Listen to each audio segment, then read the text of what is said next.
Балалар, енді кезекті үй тапсырмасына берейік. Бақылау әдісі арқылы. Ал, бірінші топ. Әзірше біз ұпай жинаған жоқпыз, иә? Екінші топ. Үшінші топ. Ашық көңіл түсті қалашық дейді. Аяқты дейді. Әнебекер көріп өте жақсы. Келесі.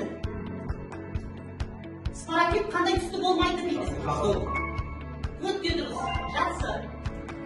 Бізде бұл жерде алма, алмұрт, қараөрік және де шие ағаштары берілген. Бізде осы ағаштардың ұқсастығына келетін болсақ, олардың бәрі гүлдейді, тұқым береді және олардың бәрі жабық тұқымдарға жатады.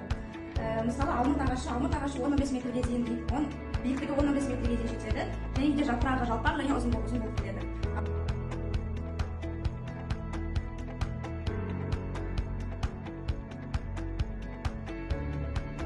Ал бүгінгі енді өтетін тақырыбымыз балалар ашық тұқымды және жабық тұқымды өсімдіктердің тіршілік циклы.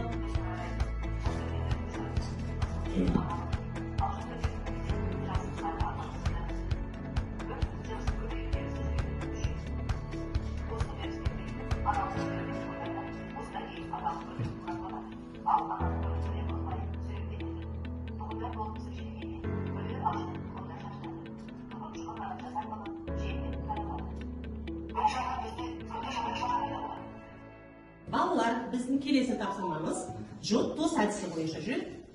Мына берілген тапсырмаларды орындаймыз. Балалар, келесі біздің әдіс take off touchdown деп аталады. Яғни, қазақша айтқанда, я, жоқ.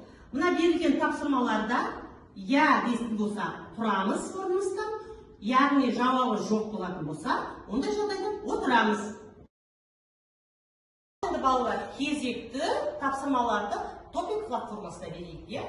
Енді осы топик платформасы арқылы тапсырмаларды орындайық. Тұқым арқылы бізде ашық тұқымды бар және жабық тұқымды көбейеді. Аталық бірлер олар жасыл дауыстары түсті және де өлкенің түп жағында орналасады. Ашық тұқымдар тұқымдану жүреді, ол жүйелер арқылы және жәндіктер. Жабық тұқымдардың тұқым бірі жетіледі, татымдар.